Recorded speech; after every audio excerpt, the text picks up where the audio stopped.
അപ്പം ജോലിക്കാരും എല്ലാം ഇങ്ങനെ നിൽക്കുകയാണ്. അവിടെ ചെന്ന് ചോദിക്കുമ്പോൾ പറയുന്നത് കുറേ ദിവസം കഴിഞ്ഞേ കിട്ടത്തുള്ളൂ, അവർക്ക് അറിയിപ്പ് കിട്ടിയിട്ടില്ല. അപ്പം ഗ്യാസ് കൊണ്ട് തന്നെയാണ് ഇത് ഓടുന്നത്. ഇതുകൊണ്ട് ഒരു 13 പേരോളം ഉണ്ട്. ഇത് ഗ്യാസ് ഒരു പ്രതിസന്ധിയാണ്. നമുക്ക് ഗ്യാസ് ഇല്ലാതെ മുന്നോട്ട് കൊണ്ടുപോകാൻ പാടാണ്.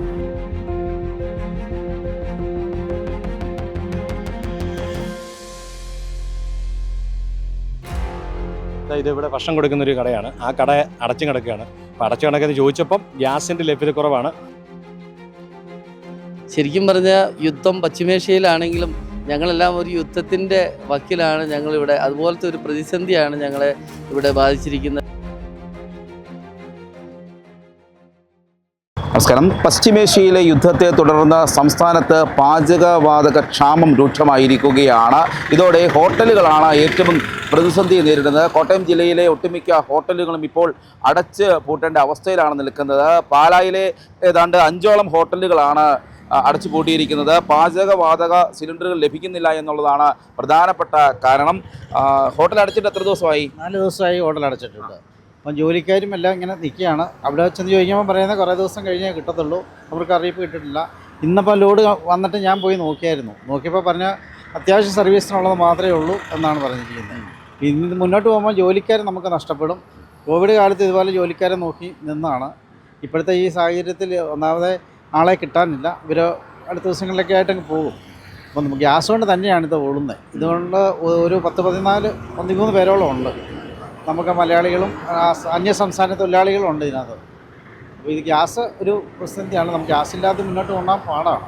സാമ്പത്തിക ബുദ്ധിമുട്ടുണ്ടാവും. സാമ്പത്തിക ബുദ്ധിമുട്ടാണ് ഏറ്റവും. ഇതിന് വാടക കൊടുക്കണം, റെൻറ്റ് കൊടുക്കണം. ഞങ്ങളുടെ ജീവിത മാർഗ്ഗങ്ങൾ അവരുടെ എല്ലാം പ്രശ്നങ്ങളാണ്. പാലായിൽ എത്രത്തോളം ഹോട്ടലുകൾ അടച്ചിട്ടുണ്ട്? ഇപ്പോൾ ഒരു 6-7 ഹോട്ടലുകളുണ്ട്. അവരെല്ലാം ഈ ഗ്യാസിൻ്റെ വിഷയങ്ങളാണ്. കുറേ ആൾക്കാർക്ക് വിറകൾ സൗകര്യം ചെയ്യാൻ വേണ്ടി നോക്കുന്നു. നമുക്ക് അതിനുള്ള സൗകര്യങ്ങളില്ല. അത് മാറുമെന്ന് പ്രതീക്ഷിക്കുന്നുണ്ടോ? ഉടനെ ഇവരോട് ചോദിക്കാൻ പറയുന്നത് അടുത്ത ആഴ്ചയൊക്കെ റെഡി ആകും എന്നാണ് പറയുന്നത്. ഇപ്പം നിലവിൽ ഇന്നും ചെന്നു, ഇപ്പോഴും പോയി. ഞാൻ വന്നിരിക്കുകയാണ്. പ്രതിസന്ധി മാറാതെ രക്ഷയില്ല. ഇല്ല, എന്ത് ചെയ്യുമെന്നുള്ളതിനെ കുറിച്ചൊരു അകലത. ഇവർ പോയി കഴിഞ്ഞാൽ നമുക്ക് ജോലിക്കാരെ കിട്ടാൻ ഏറ്റവും വലിയ പാട്. പിന്നെ ഇതെല്ലാം ഞങ്ങളുടെ ബാധ്യതകൾ കൂടുകയാണ്. ഓരോ ദിവസം ചെല്ലുന്നതോറും അതിൻ്റെ ബുദ്ധിമുട്ടുകളാണ്. കാലങ്ങളായിട്ട് ഞങ്ങൾ ഇതുകൊണ്ടാണ് 6-7 വർഷമായിട്ട് ഹോട്ടൽ ഫീൽഡിലാണ് ഉള്ളത്. ഹോട്ടലുകൾ വലിയ പ്രതിസന്ധിയാണ് നേരിടുന്നത്. ഇപ്പോൾ പാലായിലെ നഗരസഭാ കൗൺസിലറായ ടോണി തൈപ്പറമ്പിൽ നമുക്കൊപ്പം ചേരുകയാണ്. എന്താണ് ഇപ്പോൾ ഹോട്ടലുകളുടെ അവസ്ഥ? ഇപ്പം ഞാനിപ്പോൾ ഈ പാലാ ടൗണിൽ വന്നപ്പോഴേക്കും പല ആൾക്കാരും എന്നോട് വിളിച്ച് പരാതി പറയുന്നുണ്ട്, കടകളെല്ലാം അടച്ചു കിടക്കുകയെന്ന്. അപ്പം ഇവിടെ വന്ന് നോക്കിയപ്പോൾ ഗവൺമെൻറ് ഹോസ്പിറ്റലിൽ അവിടെയാണ് 2 പേഷ്യൻസ് ആയിട്ടുള്ളവരാണ് വിളിച്ച് ഇവിടെ ഭക്ഷണം കഴിക്കാനൊരു സ്ഥലമില്ലെന്ന് പറഞ്ഞു. അപ്പോൾ ഞാനിവിടെ വന്ന് നോക്കിയപ്പോൾ ഇതിവിടെ ഭക്ഷണം കൊടുക്കുന്നൊരു കടയാണ്. ആ കട അടച്ചു കിടക്കുകയാണ്. അപ്പോൾ അടച്ചു കിടക്കുന്നത് ചോദിച്ചപ്പം ഗ്യാസിൻ്റെ ലഭ്യത കുറവാണ്.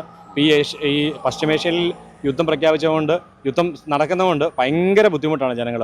അപ്പം ഗ്യാസിൻ്റെ ലഭ്യത കുറവാണ് ഇപ്പം നിലവിലുള്ളത്. പാലാ ടൗണിൽ പല കടകളും അടച്ചിട്ടേക്കുവാണ്.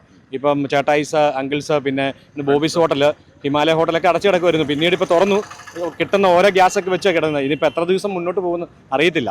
അപ്പോൾ ഇത് മുന്നോട്ട് പോയി കഴിഞ്ഞാൽ ഇതൊരു ജനങ്ങൾക്ക് ബുദ്ധിമുട്ടുണ്ട്. രാവിലെ കാപ്പ് കുടിച്ചിട്ട് പോകുന്ന സാധാരണക്കാരായിട്ടുള്ള ആൾക്കാർ വീട്ടിലുണ്ടാക്കാൻ പറ്റുന്നില്ല. അവരിവിടെ വന്ന് കാപ്പ് കുടിച്ചിട്ടൊക്കെ ആയിരിക്കും പോകുന്നത്. അങ്ങനെ ഒരുപാട് ആൾക്കാരുണ്ട്. ഇപ്പോൾ ഉച്ചയ്ക്ക് നേരത്ത് ഭക്ഷണം രാവിലെ ഉണ്ടാക്കാൻ പറ്റാത്ത ആൾക്കാർ, ഉച്ചയ്ക്ക് വെളിയിൽ നിന്ന് കഴിക്കുന്നവരുണ്ട്, ട്രാവൽ ചെയ്യുന്നവർ, പിന്നെ ജോലിക്കാർ, അങ്ങനെയുള്ളവർക്കെല്ലാം ഇത് ബുദ്ധിമുട്ടായി തുടങ്ങിയിട്ടുണ്ട്. ഇപ്പോൾ എത്രയും പെട്ടെന്ന് ഗ്യാസിൻ്റെ ലഭ്യത ഉണ്ടാക്കണം. അതുപോലെ കേന്ദ്ര സർക്കാർ ഇത് ഇടപെട്ട് എത്രയും പെട്ടെന്ന് ഇതിന് രൂക്ഷമായിട്ടുള്ള അവസ്ഥയിൽ നിന്ന് ജനങ്ങളെ രക്ഷിക്കാനുള്ള നടപടികൾ സ്വീകരിക്കണമെന്നാണ് ഞങ്ങളുടെയൊക്കെ അഭ്യർത്ഥന.